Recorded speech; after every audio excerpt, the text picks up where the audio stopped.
Hello friends, Athena here, and today we are going to be trying a full face of Innisfree makeup. Innisfree is a Korean beauty brand owned by More Pacific. They are really about green initiatives. They ethically source their ingredients from the Korean Jeju Island, and they are a mostly skincare oriented brand. What interested me in trying out Innisfree is that I've been wanting to get more into trying out Korean makeup, but there's so much on the market that it gets rather confusing and I didn't really know where to start. But Innisfree has sort of been in my sphere of knowledge due to their skincare, so I thought I might as well start there. The first thing I purchased is the Innisfree Velvet Cover Foundation in the shade N30. This is a little bit light for me, especially coming into the summer months where I'm going to get tanner, but for right now it ends up looking okay at the end. I'm going to be applying this with a foundation brush that I got from BoxyCharm.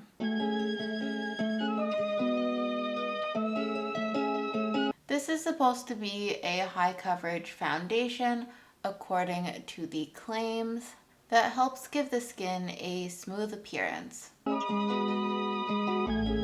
I would agree that the foundation has a nice high to medium coverage. I would say it gives the skin a smooth finish, but I think this is because it doesn't fully dry down, so it stays a little bit satiny on the skin. I do prefer when my foundations dry down though, and especially given that it's called the Velvet Cover Foundation, I kind of expected it to end up with a powder finish at the end instead of staying sort of shiny. I don't really love having to use brushes for my foundation. I feel like they tug at the skin a little bit, which isn't my favorite, but when I tested this out with a sponge, it really didn't work well.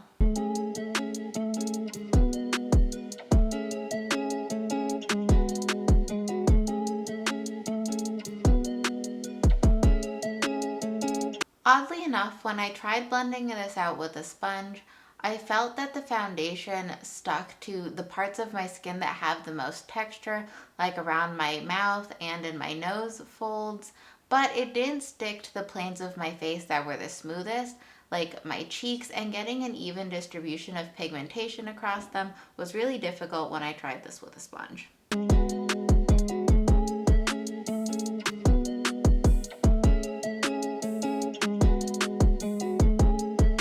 So this is about the coverage with 1.5 pumps. Now I'm going to go in with a few more drops just so I can get the areas where I want a higher coverage, which would be under my eyes and around my mouth, and I'm going to do these with a concealer brush.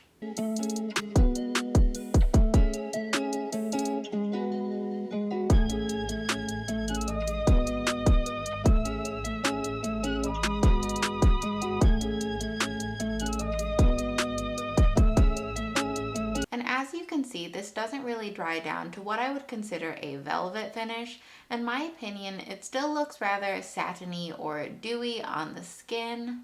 By the way, the brush that you just saw me use to apply this under my eyes and to spot conceal with is a BH Cosmetics No. 4 fan brush, and I use this so often that I actually have another 4 on their way to me right now. So if you need a new concealer brush, I definitely recommend trying one of these out. But back to the foundation, once set with powder, I do find that this foundation lasts really well for me. It actually doesn't transfer that much onto my mask when I wear it. And it recovers rather well from friction, if that makes sense. At work, I tend to wear a half-face respirator, which goes all around my nose and mouth area. And whenever I take that off, this still looks relatively decent in those areas. Since I do prefer a matte finish, let's get into the next product I purchased. The next thing I got is the Innisfree Matte Mineral Pressed Setting Powder. I got this because I usually carry the pressed version of the Laura Mercier Translucent Powder in my purse, but it's getting a little old, so I thought I needed a good replacement for it. What led me to purchase this one specifically is that this is a talc-free powder, which I was curious to try. The scary part about it is that it is pure white. And what I ended up not liking about this powder is that if you use the puff that comes with it, you do get a white cast. To avoid a white cast, you really have to use kind of a fluffy powder brush and dust it on rather lightly. So I'm going to show you how I apply this with the Eco Tools Full Powder Brush.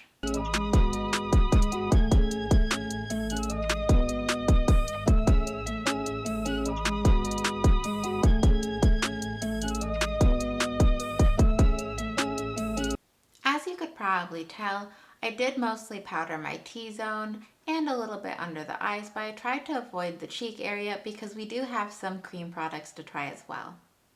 For the face and eye products, Innisfree has sort of a build your own palette system where you can buy an empty magnetic palette, but if you buy the individual products, they still come in their own packaging. And we are going to start with the My Blusher Cream in the shade 2. You can see it's pretty bright and a little bit intimidating in the pan, but what I've liked about these blushes is that they are really blendable. So you can see here that it looks like I've picked up quite a lot, but it's going to sheer out really nicely on the face.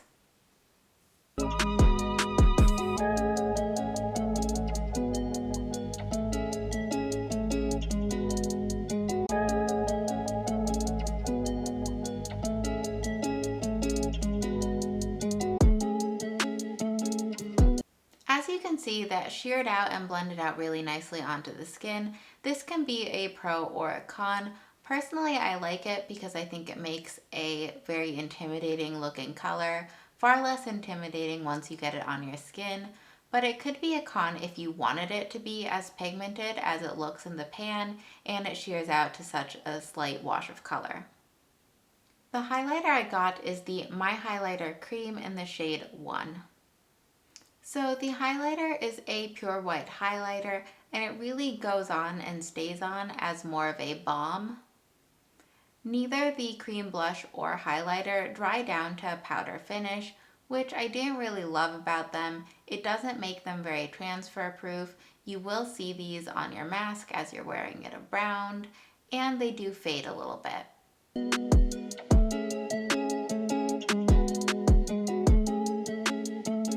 So as you saw from application, the highlighter blends out really easily just like the blush, but since the blush already leaves kind of a luminous glossy look, the highlighter doesn't actually do that much for the look overall. I imagine it would do much more for you if you blended it out over just bare skin. I in particular prefer a very metallic glittery highlight, and just the clear balm isn't very impressive to me. I could always use a little extra blush, so here I have the powder version of the My Blusher in the shade 11. And I'm going to be applying this with the Bare Minerals Flawless Face and Eye Brush.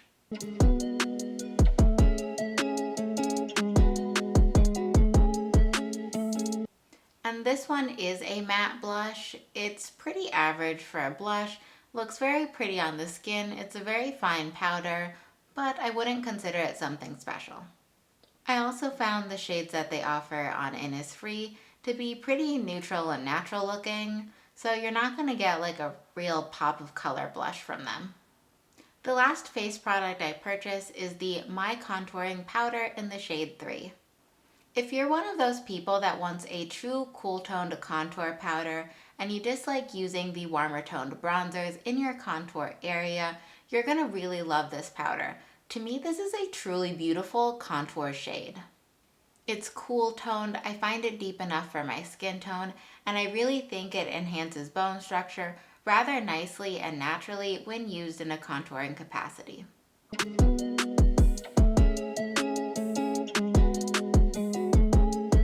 So this is pretty much what our base looks like, using a mixture of cream and powder products. And I think it looks really nice. The skin doesn't look too textured.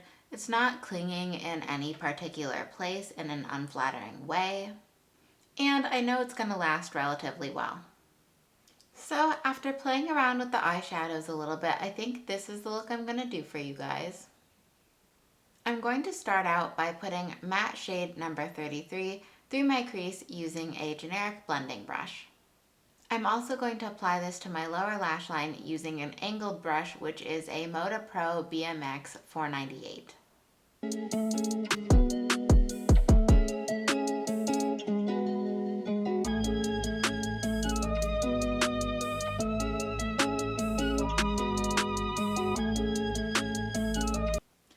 are doing a halo eye today, so next I'm going to place matte shade number 30 in the inner and outer corners of my eyelid, using a BH Cosmetics number 3 blending brush.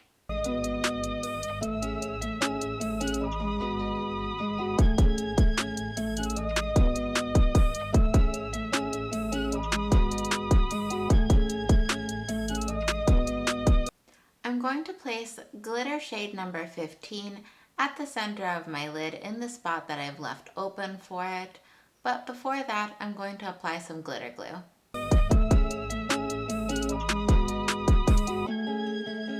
Finally, for my inner corner, using my finger, I'm going to place glow shade number 3. So here's the finished look with some eyeliner and mascara added. Eyeshadow is the majority of my collection and it is my favorite part, so I tend to make judgments on eyeshadow rather quickly on whether I like it or not. In my opinion, the matte shades from Innisfree lack pigmentation, and in terms of quality, they weren't very consistent. Matte shade number 33, which is the lighter of the two matte shades I used, which went throughout my crease, did go on fine. It wasn't very pigmented, but I added a few layers and it blended out nicely. Besides the lack of pigmentation, I had a few more issues with matte shade number 30. Going onto the actual lid, it was a little bit patchy, which I didn't really enjoy. But also, I had difficulty blending it into matte shade number 33 to create a nice gradient. If you are going to go with some matte eyeshadows from the Innisfree line, I would recommend sticking with more of the light toned to medium toned shades, just based off of how number 30 blended out for me.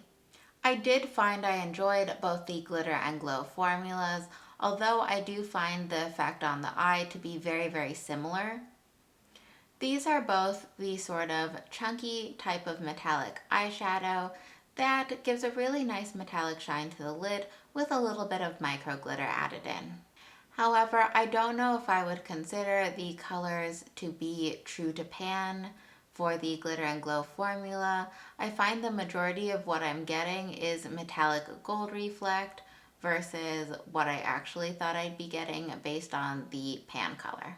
I thought glow shade number 3 would be much more pinky from how it looks in the pan, and I was expecting to get much more copper vibes from glitter shade number 15. That being said, they do look very pretty on the eyes. We're gonna wrap up this video with lips. I got the Vivid Cotton Ink in the shade number 2.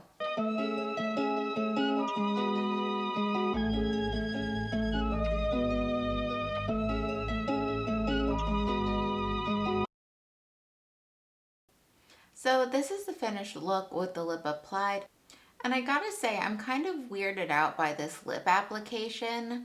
The product itself is kind of a really thick paste, but it goes on very sheer. It's not completely opaque. I feel like the tone of my natural lips is affecting how the color appears, which I don't know if I love, but I'm interested to see if this is gonna end up being more of a stain at the end of the day, because I can tell you that it feels really comfortable on the lips. It does feel kind of powdery and smooth, but it isn't completely transfer proof. Like if I go like this, you do see it on my hand. I will update you in the description box if I end up liking it and I would recommend the product. So let's go over winners and losers for this full face of makeup. The Velvet Cover Foundation I do like because it lasts really well and it looks nice once I set it down with powder. The powder itself I don't love. If used very heavily, it does give a white cast, which I'm never a fan of. I would recommend the cream blush. It blends out really nicely. It gives a nice soft flush to the face. Unless you're interested in a highlighter balm that you can wear over bare skin, I don't recommend the My Highlight in shade 1 if you're going to be doing a full face of makeup and you like a metallic, very apparent highlight. The powder blush is average. It is pretty. I would recommend the product if you're already on Innisfree and you want a powder blush. I wouldn't put it in my top powder blush formulas. I absolutely love the tone of the contour, and I also enjoy how it applies, so if you're looking for a true cool tone contour powder, I would recommend the Innisfree contour. For the eyeshadows, if we're making generalizations, no to the matte shades, yes to the glitter and glow shades. These do give the pretty metallic look on the eye with a little bit of micro glitter. Still haven't made up my mind about the lip shade. I will update you in the description box below about how it wore and if I recommend these. Anyways, thank you so much for watching this video. If you're interested in more content like this, please feel free to like, subscribe, and comment down below what you want to see next.